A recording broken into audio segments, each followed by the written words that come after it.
Glória a Deus. Boa noite, meus queridos irmãos. Paz seja com todos vocês da parte do nosso Senhor e Salvador, Jesus Cristo.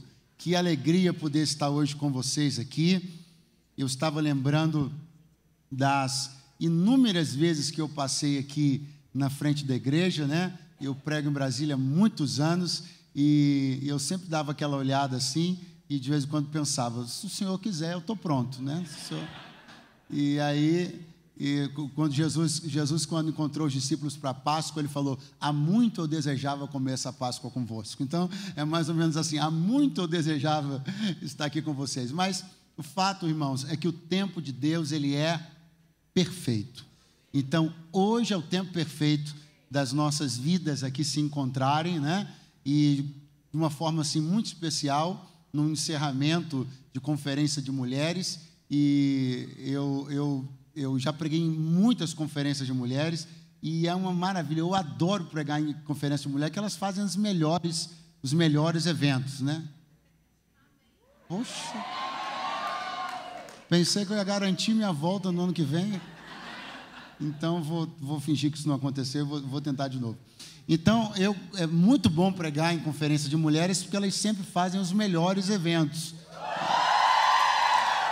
Muito obrigado. Então, mas é uma alegria de verdade muito grande. Eu sei que hoje a gente está num domingão aqui, e a igreja do Senhor está reunida, os homens estão, os jovens, e eu estou fazendo esse adendo aqui, só porque de fato é uma honra em particular estar falando aqui no Primavera Mulher. Pastor Simval e pastora Rosália, muito obrigado pela confiança, né? Pelo carinho de vocês, pela recepção tão gentil, tão calorosa. O pastor Renato, que me pegou no aeroporto e também no hotel, e toda a equipe de pastores, alguns eu já tive o privilégio de encontrar e já percebi muito serviço, muita solicitude. Isso é muito precioso no reino de Deus.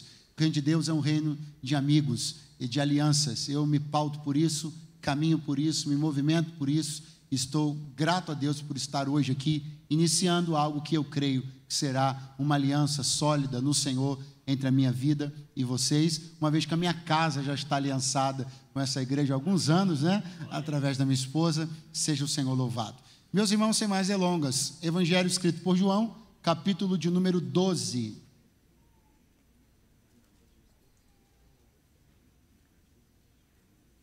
Evangelho de Jesus, escrito por João, capítulo de número 12. Seja louvado o nome do Senhor.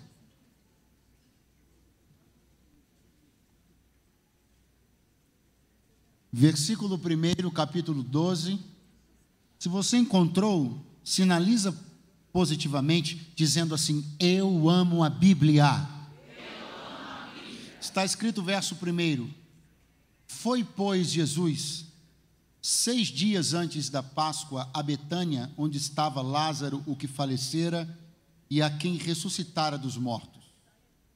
Fizeram-lhe, pois, ali uma ceia, e Marta servia, e Maria era um dos que estavam, e Lázaro era um dos que estavam à mesa com ele. Então Maria, tomando uma libra de unguento de nardo puro de muito preço, ungiu os pés de Jesus e enxugou-lhe os pés com seus cabelos, e encheu-se a casa do cheiro do unguento. Quantos podem dizer amém esta noite? Podem sentar-se, por favor, podem tomar lugar, podem se acomodar. Isso.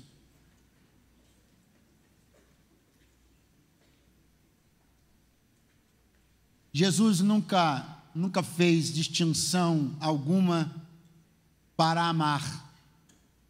Mas como um ser social, Jesus tinha algumas distinções nos seus relacionamentos sociais.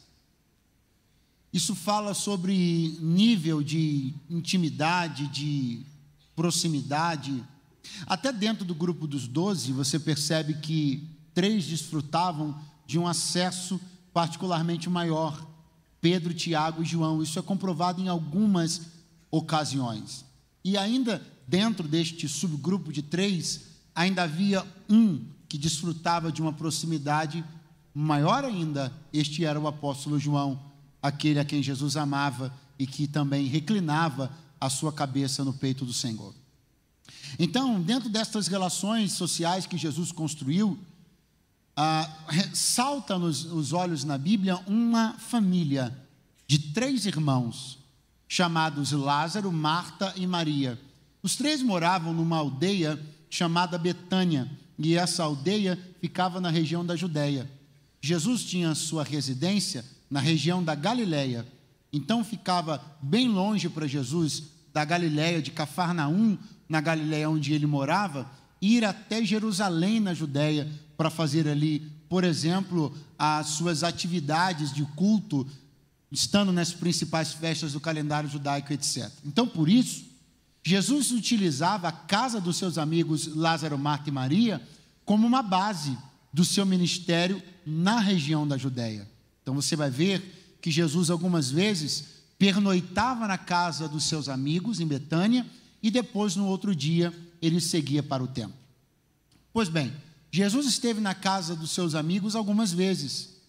Na verdade, eu penso que ele esteve bem mais vezes do que o texto mostra, porque é claro que todas as movimentações de Jesus não estão nos evangelhos, isso seria impossível, geraria um volume gigantesco. Então, estão aqui algumas delas. Uma delas, quando Jesus foi à casa deles e estava ali Marta e Marta estava distraída e Maria estava atenta, você deve lembrar do texto. Numa outra vez, esse aí todo mundo conhece, é quando Lázaro tinha morrido, e Jesus foi lá e ele ressuscitou depois de 4 dias de morto. E uma terceira vez é essa que nós estamos vendo aqui, uma reunião que em alguns aspectos eu poderia dizer que parece com essa, porque teve adoração, teve palavra, teve presença, teve comunhão, todas essas coisas que estão acontecendo.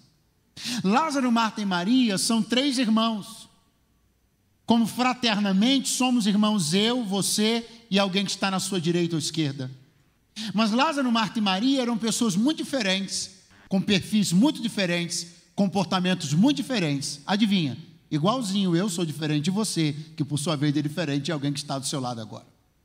As diferenças, se mal administradas, elas são um veneno, mas se bem administradas, são tempero. Ser diferente é bom.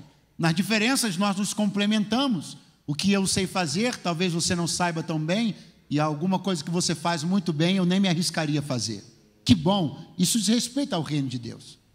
Agora perceba muito bem que nesta reunião estão representados ali, não só Lázaro, Marta e Maria, mas profeticamente estão representados 3 perfis. Eu me pareço às vezes com Lázaro, às vezes com Maria, às vezes com Marta, e acho que você também. Mas o que é mais importante é compreender que, diferenças à parte, todos eles, cada um à sua maneira, contribuem para que essa reunião seja tão boa quanto foi. Em posições diferentes, até espacialmente falando, em posições diferentes, cada um entregando o que tem, cada um mostrando a limitação que tem, cada um sendo bom naquilo que é bom. Mas Lázaro, Marta e Maria conseguem ser relevantes para essa reunião. E essa reunião de João 12 só foi o sucesso que foi, porque eles estavam lá e Jesus também. Esta reunião está sendo o sucesso que é, porque Jesus está aqui, mas que você está aqui também. Eu quero dar glória a Deus à noite desse domingo, porque você entendeu como era importante que você estivesse aqui na noite deste dia. Quantos podem dizer graças a Deus nesta noite? Olhe como o evangelista João, graciosamente, dá para nós uma dica de ouro. Dica de ouro. A dica da reunião que não falha. A dica da reunião bem-sucedida sempre. Ele dá essa dica quando ele escreve assim, verso de número 1. Foi, pois, Jesus. Eu queria que você repetisse comigo só a primeira palavra do verso 1. Diga, foi. Muito fraco. Diga, foi. Pergunte para mim, quem foi? Jesus. Agora olhe o verso de número 2 e repita comigo só a primeira palavra do verso 2. Fizeram-lhe. Vai lá. Pergunta para mim, quem fez? Eles, os que estavam na reunião, Lázaro, Marta e Maria e os demais que estavam ali. João está dizendo uma coisa aqui, que se eu entender isso, nenhum culto na minha vida nunca mais vai ser o mesmo. João está dizendo assim, Eduardo, Jesus foi, mas os que estavam lá fizeram. Está dizendo assim, Eduardo, quando você vier para a igreja se perguntando o que Deus vai fazer, saiba que Ele está te devolvendo a pergunta. Ele está dizendo, eu vou, me responda o que você vai fazer. João está aqui dizendo que Jesus foi, só que a gente fala isso tantas vezes durante uma reunião, que a gente incorre na banalização desse termo. Alguém diz, Deus está aqui, o louvor diz, Deus está aqui, a canção diz, Deus está aqui, o pregador diz, Deus está aqui, e de repente a frase Deus está aqui começa a não ter mais o peso que ela deveria. Mas João está dizendo, preocupe-se em saber, em crer e em celebrar o simples, mas poderoso fato de saber que Ele veio nesta noite aqui, nesta reunião. Se isso já basta para você alegrar a tua alma, então experimenta levantar as mãos e fazer alguma coisa que retribua o privilégio de saber que Ele está entre nós. Aleluia!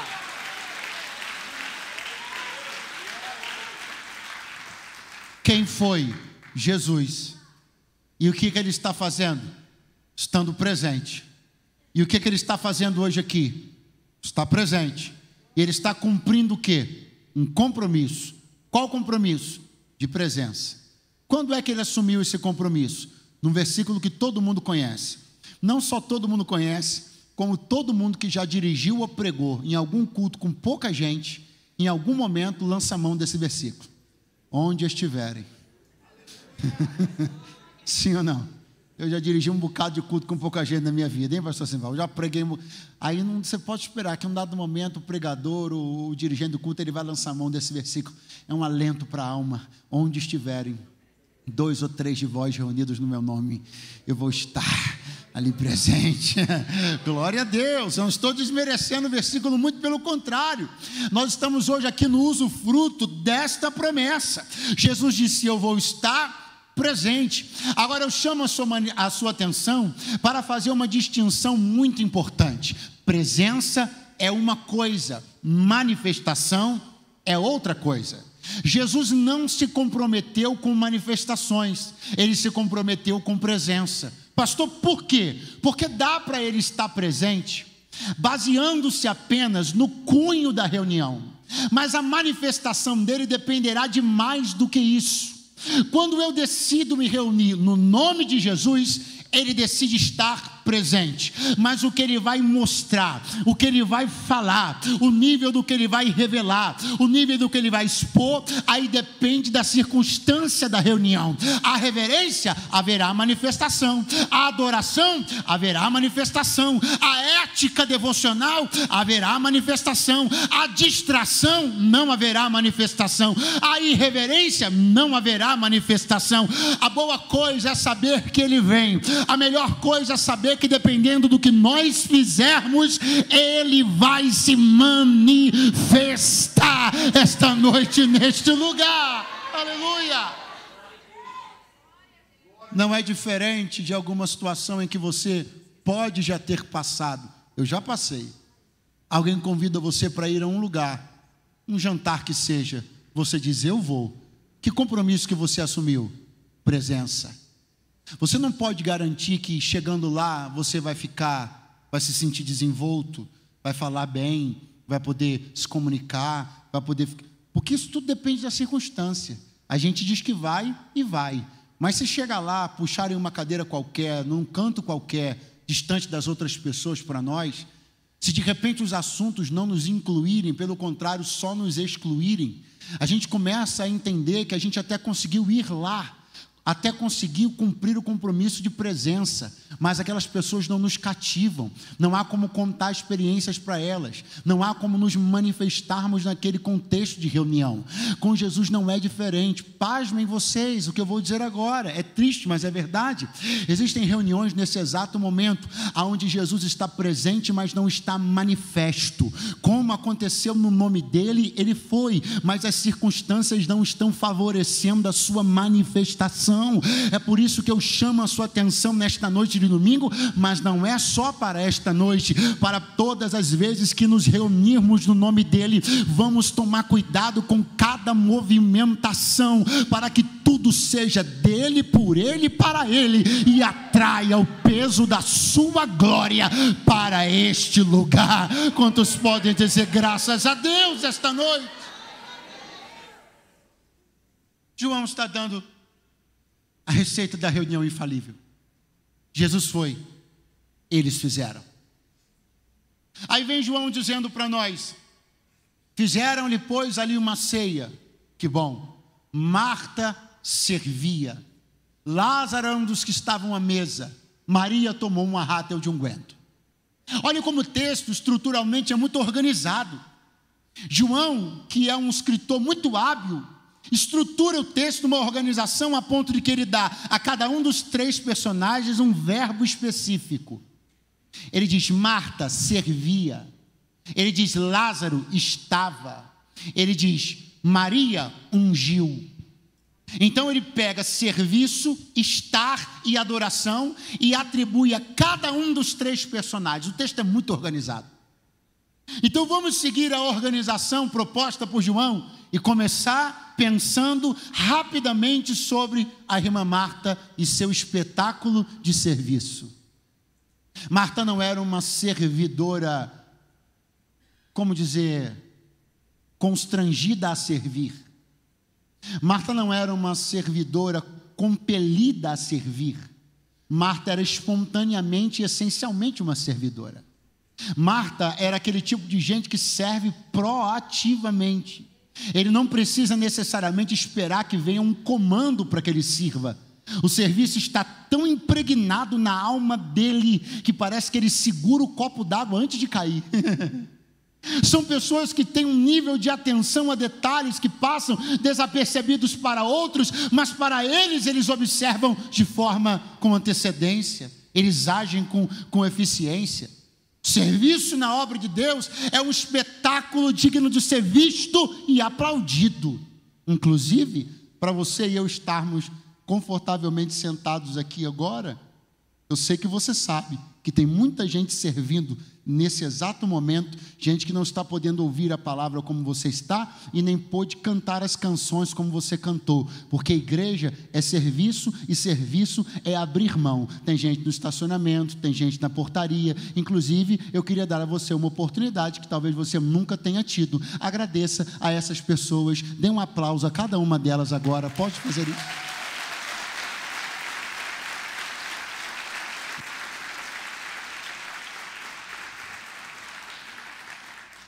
Maria, tomando uma rátel de unguento de nardo puro, derrama nos pés de Jesus e enxuga-lhe os pés com os cabelos. Pergunta, vá lá no livro de Levítico, o livro onde tudo está legislado, o livro onde todos os protocolos, o livro onde toda a liturgia está descrita. Vá lá em Levítico e procure o que Maria fez. Não existe. Maria não replicou um comportamento de adoração, ela inovou num comportamento de adoração.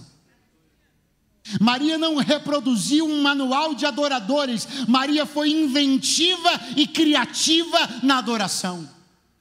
Maria adora de um determinado jeito que desperta a curiosidade e até o incômodo de pessoas, como aconteceu nesta reunião.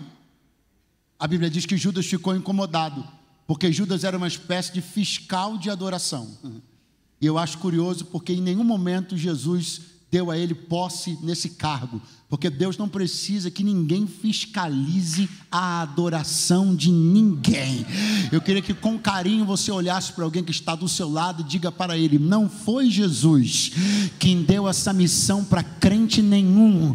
Nós não estamos aqui para policiar a adoração um dos outros, não estamos aqui para fiscalizar a adoração dos outros, nós estamos aqui para celebrar cada forma, cada maneira com a qual cada um se expressa, porque este é um espaço de prisões, esse é um espaço de liberdade.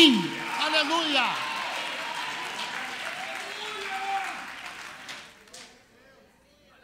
Judas ficou desesperado.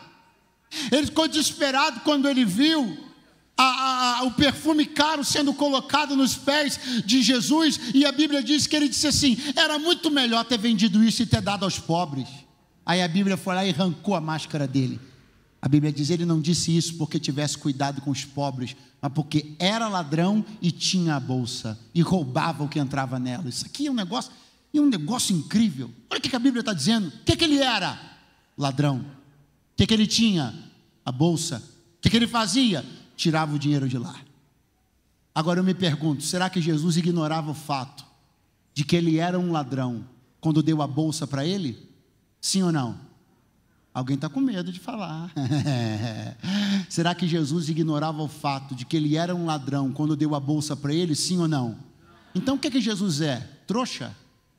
Então o que Jesus é? Ingênuo? Trouxa e ingênuo pensam que Deus é. Todas as pessoas que não entendem que tem coisas que Deus dá como voto de confiança e não porque é tolo. Pastor, só está dizendo que Jesus deu a bolsa para um ladrão? Estou. Inclusive você não deveria estar tão assustado, porque ele também sabia quem você era quando te deu o que te deu. Aleluia!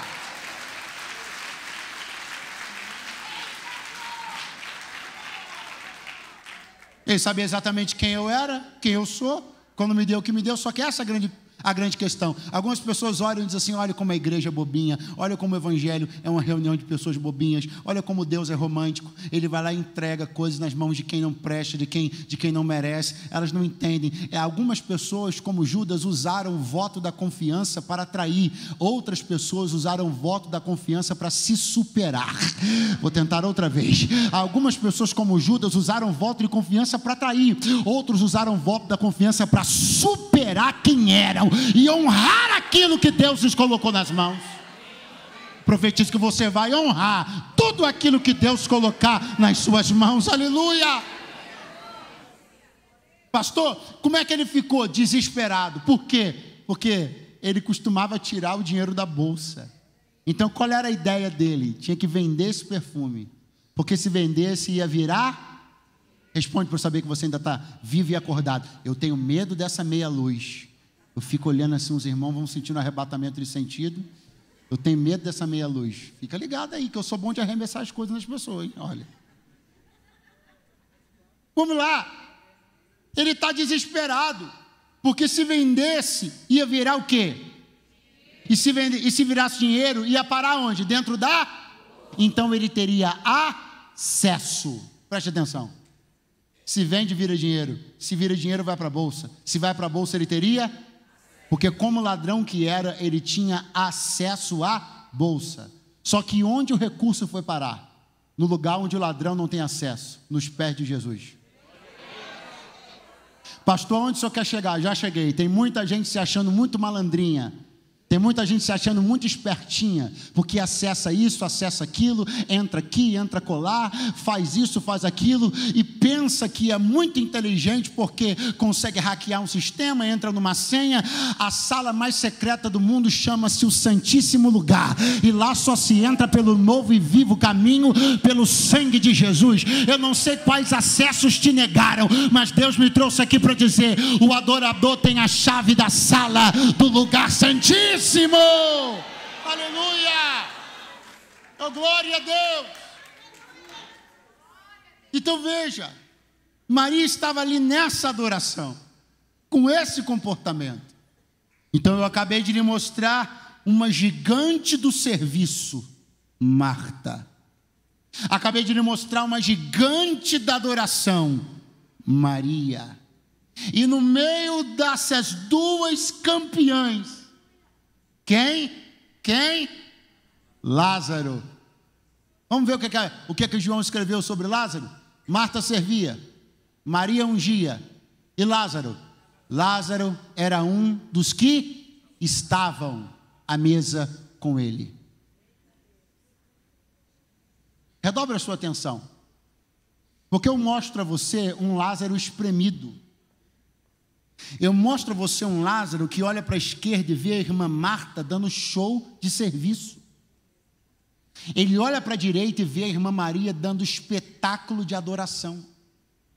E eu olho para ele e João me diz, ele estava.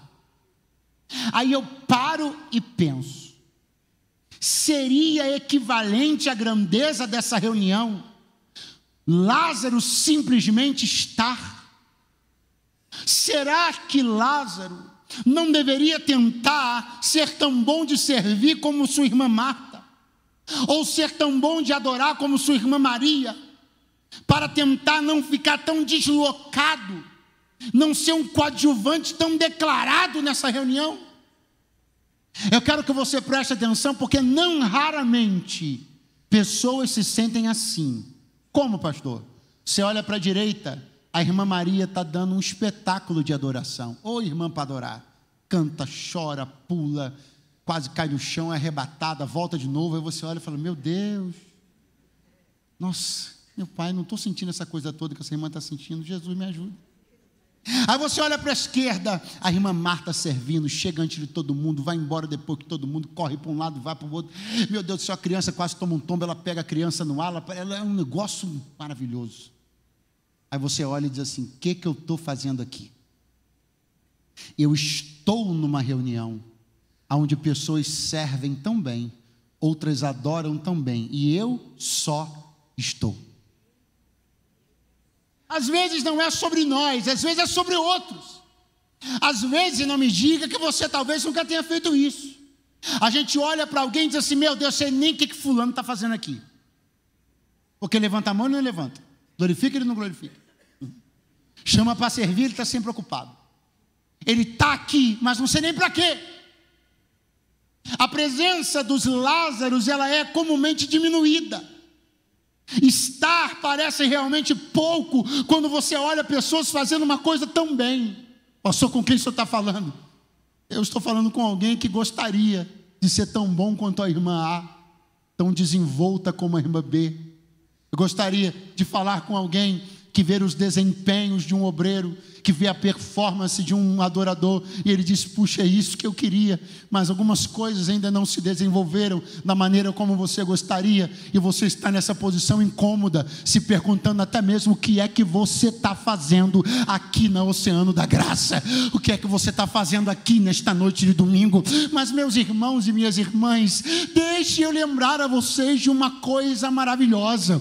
Nós estamos aqui no capítulo 12 de João, e aqui eu estou dizendo para vocês, talvez melhor para Lázaro fosse tentar adorar como Maria, talvez melhor fosse tentar servir como Marta. Aqui no capítulo 12 eu estou dizendo, Lázaro está, não significa nada, ele não sabe adorar como Maria, nem servir como Marta, a posição dele é irrelevante, o trabalho dele é irrelevante. Só que eu estou no capítulo 12, se eu virar a página da Bíblia para trás, eu estarei no capítulo 11 e vou descobrir uma coisa, que no capítulo 11, Lázaro estava morto. Aí eu viro para o 12 e vejo João dizer, estava Lázaro assentado à mesa. Aí o Espírito Santo me diz, Eduardo, se alguém estava morto no 11, está sentado à mesa no 12, pode não estar adorando nem servindo como gostaria, mas isso já é razão para a igreja celebrar, porque era morte, mas tem vida, era sepultura, mas agora tem mesa.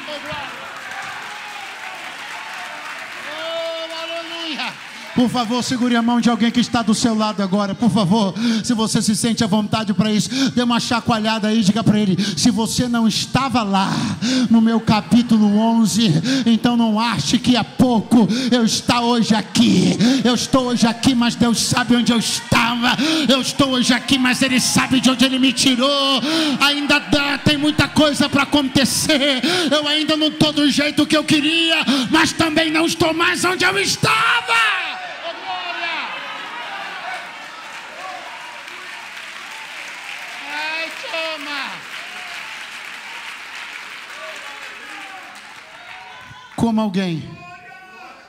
Como alguém que sai da cova para a mesa, pode ter sua vida diminuída. Como alguém que sai da cova para a mesa, pode ter sua participação no culto diminuída. Eu não estou dizendo que você não tem que buscar adorar a Deus com desenvoltura. Eu não estou dizendo que você não tem que buscar servir a Deus com desenvoltura. O que eu estou dizendo é que você estando aí já significa mais do que você imagina. Você estando aí já significa mais do que você pensa. Você se arrumando para vir para a igreja já movimenta mais o mundo espiritual do que você imagina. Eu estou falando de testemunho. Eu estou falando de quem não prega, mas é a própria mensagem. Eu estou falando de quem não canta, mas a vida dele é uma canção para Deus. É disso que eu estou, manto choma.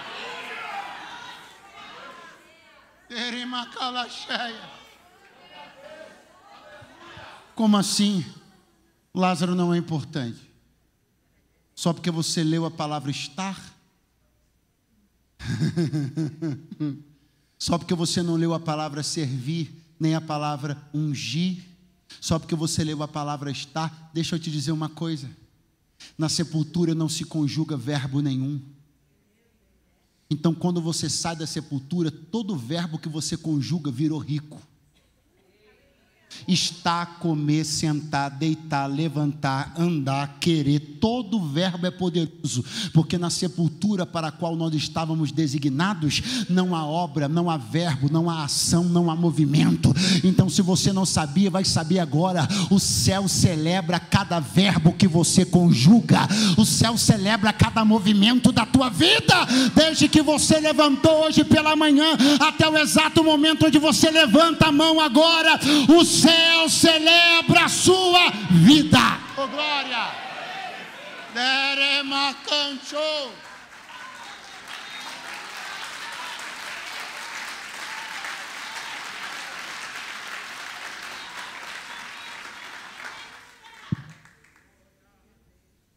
Lázaro era tão importante que ele tinha ficado doente, sim ou não? Ele tinha morrido desta doença, sim ou não?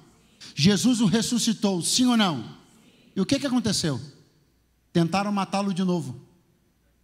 Você nunca leu isso na Bíblia, não? Está no próprio capítulo 12. Os fariseus tomaram por deliberação matar também a Lázaro. Os principais sacerdotes resolveram matar também a Lázaro.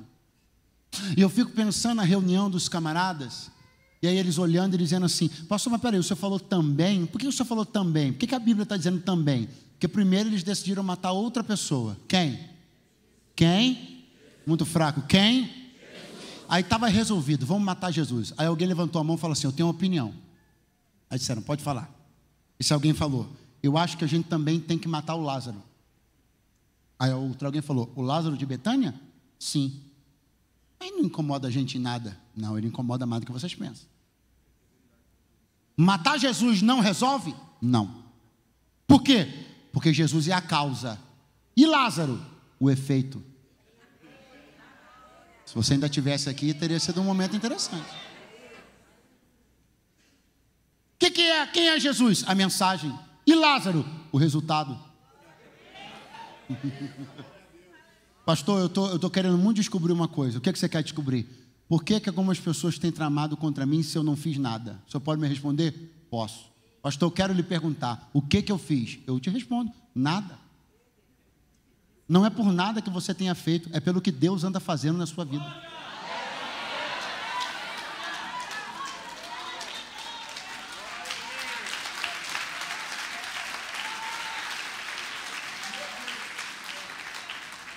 O que eles pensaram? Nós vamos matar Jesus sob o pretexto que ele era um falso mensageiro. Só que com Lázaro vivo não adianta, porque toda vez que alguém olhar para ele, vão se lembrar que ele estava fedendo. Ei, Manaia! A gente vai falar com toda a força, com todo o gás, que ele era um falsário, que Jesus era um impostor. Mas toda vez que alguém olhar para Lázaro, vai se lembrar dele pulando assim para fora do sepulcro. E Jesus dizendo: desata e deixa ir. Ô, pastor Eduardo, a luta está complicada, estão tentando me prejudicar no trabalho, eu não fiz nada contra ninguém. Eles não estão suportando ver que você é o efeito prático, o resultado real da mensagem do Evangelho. Glória! Pastor, o que matou Lázaro quando ele morreu e Jesus ressuscitou? Uma doença. Quem quer matar ele agora? Os doentes. Pastor, os doentes não matam. Não, porque você está pensando que eu estou falando dos doentes entubados, dos doentes do CTI. Não estou falando desses doentes, não.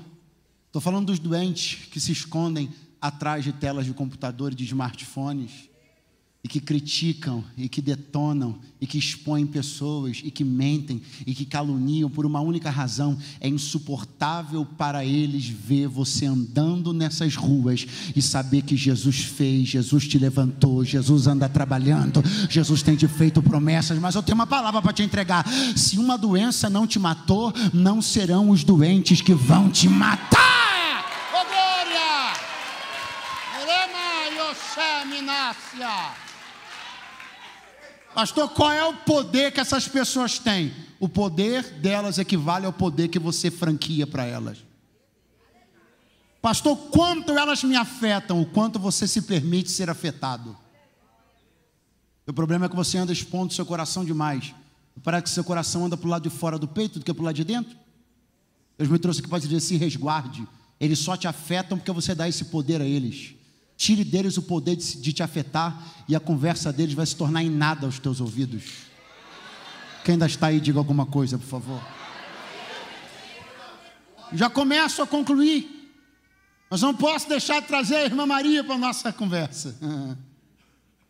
Porque a irmã Maria tomou uma rata de unguento de nardo puro e ungiu os pés de Jesus, e enxugou-lhe os pés com os seus. Ela disse: eu não quero toalha não, eu trouxe minha toalha de casa. Tirou o grampo. Só que a Bíblia Sagrada diz que Maria vem com a rata de unguento de nardo puro. É curioso você pensar que o irmão dela tinha morrido. Sim ou não? O irmão dela não tinha morrido. Você lembra que o irmão dela morreu? Então, o irmão dela tinha morrido. E ela tem esse unguento ainda. É muito estranho, porque normalmente esse tipo de perfume, ele era usado nas cerimônias fúnebres dos entes mais queridos. Então é curioso, porque embora Maria tenha perdido seu irmão semanas ou meses atrás, ela não tinha gastado aquele perfume. E ela vai gastar agora com Jesus. Pastor, onde o senhor quer chegar? Já cheguei. Vai ter uma coisa que vai deixar as pessoas muito admiradas: que aquilo que você nunca teve coragem de gastar com ninguém, você vai gastar com Deus. As pessoas que nutriram sobre você uma certa visão durante muito tempo, elas vão começar a ver que você vai demonstrar uma disposição pelo reino e pelo rei, maiores do que você já demonstrou até hoje. Alguém está aí para ligar essa palavra comigo? Alguém pode dizer glória a Deus? Alguém pode dizer aleluia? Uma rata de unguento de nardo puro. E Maria vai enxugar os pés de Jesus com os seus cabelos. O cabelo, que é o ponto mais alto do corpo dela, vai tocar os pés, que são o ponto mais baixo do corpo dele. Isso é literalmente o que é o reino de Deus.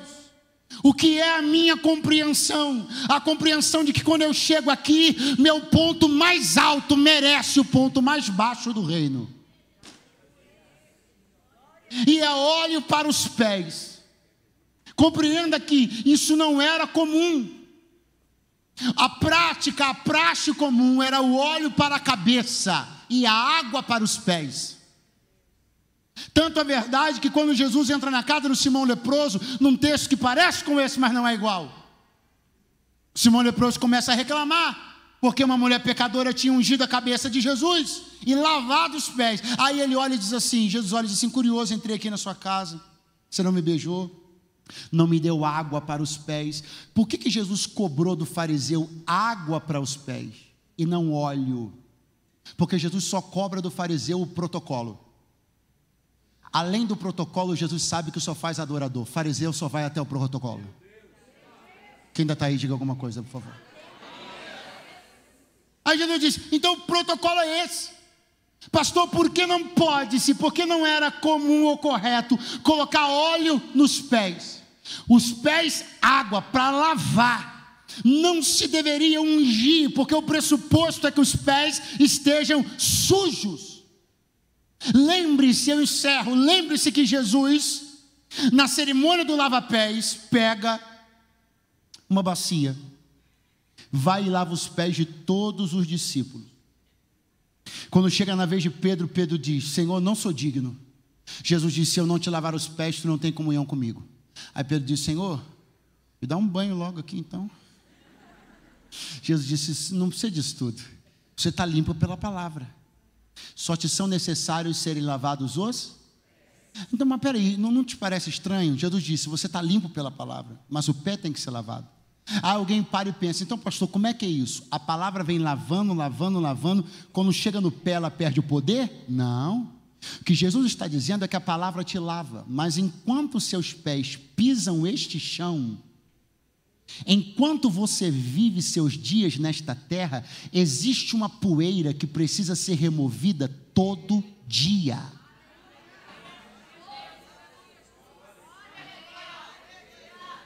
O pessoal da hipergraça não gosta disso. Eles não gostam disso. Mas eu preciso me apresentar a Deus diariamente, suplicando que Ele me remova a poeira dos pés.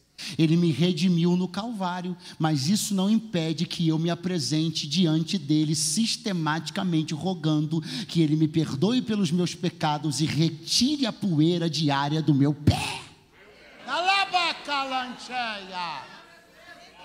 Pastor, então é por isso que é água para o pé e óleo para a cabeça? É. Por quê? Porque se colocar óleo no pé e o pé está sujo com o chão, aí a unção não provoca honra, a unção provoca lama. Toda unção administrada aonde há sujeira não gera honra, gera lama. É por isso que tem que lavar. Pastor, não respondeu a pergunta ainda. Qual a pergunta? Aquela de que a Maria ungiu os pés de Jesus. Ah, tá. Ah, mas é fácil de entender. É porque Pedro precisa lavar pé, Tiago, João, André, porque todos eles pisavam no chão e se sujavam. Jesus foi o único que pisou nesse chão 33 anos e nunca sujou o pé. Aproveita para levantar sua mão e dar 5 segundos de glória, porque Ele é santo do alto da cabeça à planta dos seus pés. Aleluia! Alama chora maia. Ah, ela está atrapalhando, ela está desperdiçando. Jesus diz: deixa ela. Eu vim aqui para ela preparar o meu corpo para o dia da minha morte. Ela sabia que estava fazendo isso? Não, porque a maioria das coisas que você entrega no reino de Deus, o alcance delas você nem sabe. A maioria das coisas que você entrega no reino de Deus, a dimensão que elas vão alcançar, você desconhece. A maioria das sementes que você lança no altar, a quantidade de frutos que ela vai gerar, você não calcula.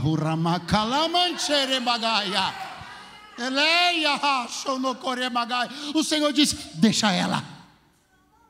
Eu vim aqui para uma coisa que ela não sabe. Eu vim aqui ser ungido por ela para o dia da minha morte. Pastor, e isso aconteceu? Aconteceu, tecladista, aconteceu. Por quê? Porque quando você olha no evangelho escrito por Lucas, Jesus foi morto, crucificado, tiraram o corpo, e a Bíblia diz que as mulheres ficaram à espreita. Para quê? Para ver aonde iriam colocar o corpo. Por quê? Porque José de Arimateia e Nicodemos fizeram a cerimônia rapidamente. Então as mulheres pensaram: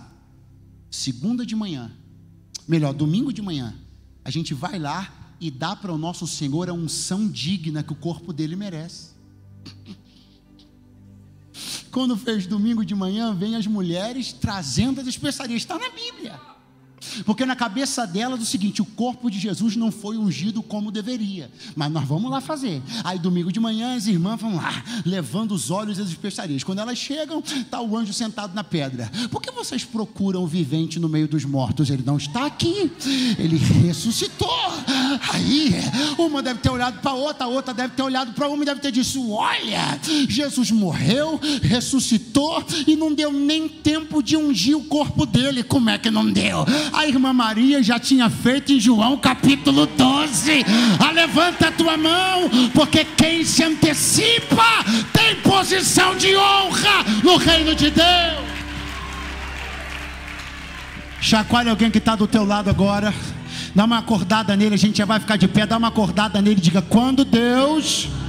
Horrível, vai de novo. Quando Deus encher o teu coração para viver algo, para entregar algo, para se doar a algo, faça na hora. Pode ser que não dê tempo, mas hoje é tempo de viver o que Deus tem para nós. Fique de pé do seu lugar, porque hoje é tempo.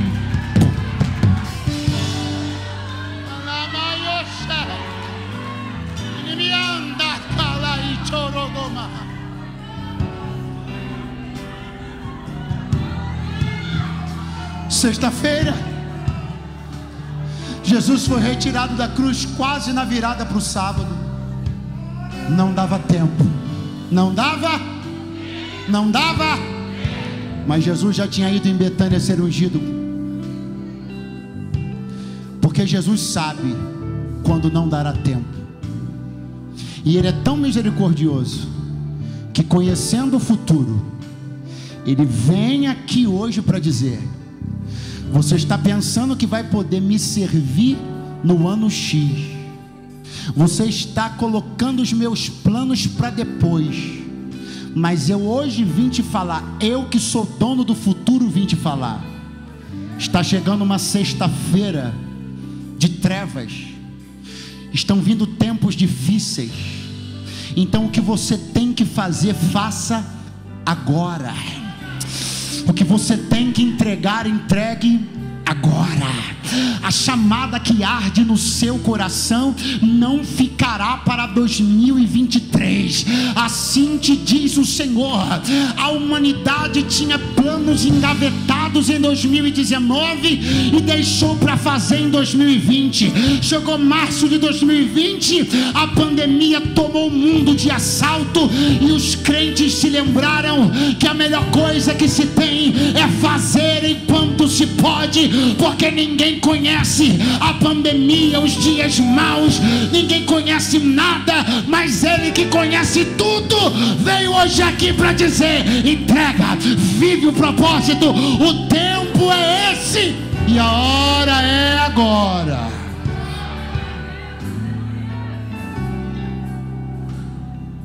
Eu só quero fazer uma conta com você. O que João disse no primeiro versículo?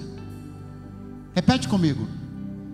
Foi, pois, Jesus a Betânia 6 dias antes da Páscoa.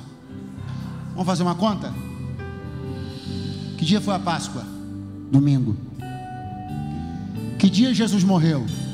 Sexta.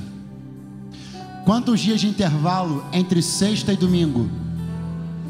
Então, quando João escreve assim, pastor Simval, que o que aconteceu aqui no capítulo 12 foi 6 dias antes da Páscoa, João está dizendo que isso também aconteceu 4 dias antes de Jesus morrer. 4 dias antes de Jesus morrer, ele foi a Betânia. Ok. Pastor, e no capítulo 11? No capítulo 11 ele tinha ido a Betânia 4 dias depois de Lázaro morrer. Pastor, não entendi. Vou entender agora. Quando quem está fazendo é Ele, quando Ele está fazendo por mim e por você, Ele chega na hora que Ele quer. Inclusive Ele chega até supostamente depois do que deveria. Mas quando somos nós a entregar para Ele, nunca é depois, é sempre antes. Para ressuscitar Lázaro, Ele chegou 4 dias depois, porque quem ia ressuscitar era Ele. Mas para ser ungido por Maria, Ele chegou 4 dias antes, porque quem ia ungir era ela. Tudo que Deus te pede, Ele não te pede em cima da hora. Tudo que Deus te pede, Ele não te pede no calor de emoção nenhuma. Ele está me dizendo aqui: eu estou te dando tempo hábil de fazer o que eu estou esquentando o tempo teu coração para fazer. Pastor, que noite é essa? É a noite de João 12. É noite onde o meu amado está passando por aqui dizendo: comece apressadamente a viver aquilo que eu tenho feito teu coração arder. É uma oferta, entrega. É um perdão, libera. É uma mensagem, prega. É universidade, matricula. É o seminário, começa agora. Assim te diz o Senhor: não há tempo a perder. É hoje o quarto dia. Entrega o que é meu agora.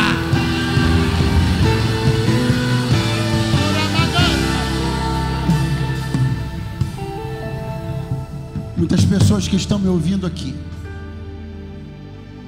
elas estão protelando muito algumas coisas que Deus tem pedido a elas. Muitas pessoas que estão me ouvindo aqui sabem que já deveriam ter tomado uma posição em Deus e não tomam. Muitas pessoas que estão me ouvindo aqui têm um chamado de Deus e estão lutando contra isso dia após dia. E com a permissão do pastor, eu queria que no altar você comparecesse aqui para que nós pudéssemos orar. Aonde está você que quer fazer desse dia o dia onde você para de jogar para frente o que você sabe que Deus quer que você faça e começa a fazer hoje?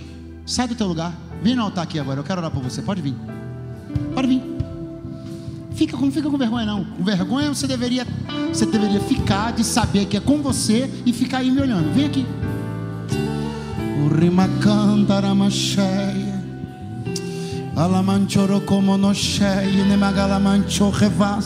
Pastor, eu quero continuar com as minhas desculpas. Pode ficar aí. Pastor, eu quero parar de dar desculpas e quero começar a entregar para Deus aquilo que Deus espera de mim. Sai do lugar e vem aqui no altar agora. Há quanto tempo Deus te chama, você finge que não ouve? Você já foi chamado para um ministério e está acovardado até hoje. Tem perdão que você insiste em não liberar. Vem para o altar agora. Para o altar agora. Para o altar agora. Pro altar agora, pro altar agora. O Espírito que convence, Espírito que quebranta. Não é a mim que você atende quando vem, é o Espírito de Deus que você atende quando sai do teu lugar. É noite de entregar o que pertence a Deus. É noite de entregar no altar o que pertence a Deus. Vou dar mais 10 segundos para você chegar. Eu vou dar mais 10 segundos para você chegar. Você não tem mais 10, você só tem 6. Você não tem mais 6, você só tem 4. Você ainda vem para o altar? Você ainda vem para o altar? Você ainda vem para o altar? Você ainda vem para esse lugar de conserto com Deus? Para esse lugar de recomeços? Para esse lugar onde a resistência é quebrada? Para esse lugar onde as estruturas enrijecidas, elas são quebrantadas, e onde Deus te comove, onde Deus te convence. Você está crescido demais para estar aqui atendendo a conversa de alguém que tem oratória boa. Você está aqui pelo Espírito de Deus. É o Espírito que te trouxe. Ele é o teu Senhor. Eu não tenho voz de comando sobre a tua vida, mas Ele tem. Estenda a tua mão para frente agora, igreja.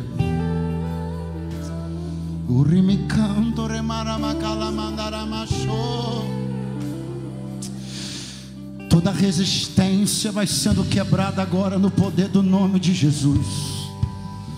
Todo jugo vai começando a ser despedaçado agora no poder da unção do Espírito de Deus. Todo atraso na tua vida será convertido em antecedência. Todo tempo que você perdeu começará a ser recuperado agora. As maiores ofertas que você já entregou, você vai entregar. O maior tempo dedicado ao reino de Deus, jamais dedicado na sua vida, você vai dedicar. A obra para a qual Deus te chamou vai começar a acontecer. Nem demônios, nem homens poderão se colocar diante daquele que está levantado pelo Espírito do Deus vivo. Eu libero graça sobre a tua vida. Eu libero unção de Deus sobre a tua vida. Seja capacitado agora para toda boa obra no Senhor. O teu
essa é a hora marcada no cronos de Deus, para que se levantem os fiéis da terra.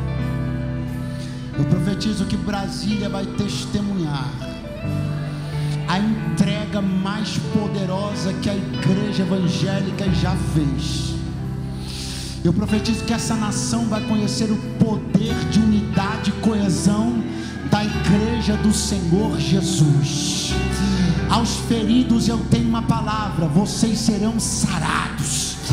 Aos soldados que ficaram pelo caminho eu tenho uma palavra: a mão do Senhor os levanta, porque nós marcharemos intrepidamente como um pelotão zeloso e cheio de boas obras, cheio do poder do Espírito e da virtude do céu, para colocar essa nação de cabeça erguida.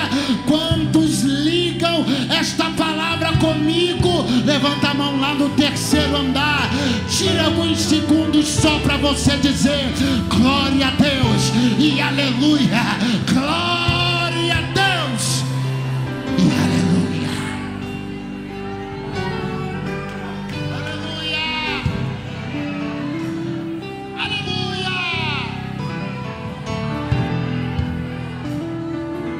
Você é maravilhosamente importante no reino de Deus. Se Marta, se Maria, se Lázaro, você é maravilhosamente importante no reino de Deus. Eu quero celebrar a Deus pela sua vida. Eu quero glorificar a Deus porque você está plantado junto a ribeiros de águas. Eu quero bendizer a Deus porque tudo que você fizer vai prosperar.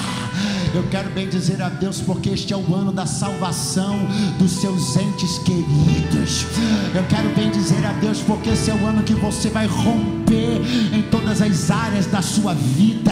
Seus negócios vão prosperar, seu ministério vai crescer, tua casa será bendita, teus filhos serão benditos no Senhor. Há uma atmosfera de graça e de liberações de Deus aqui. Glorifique o nome dele.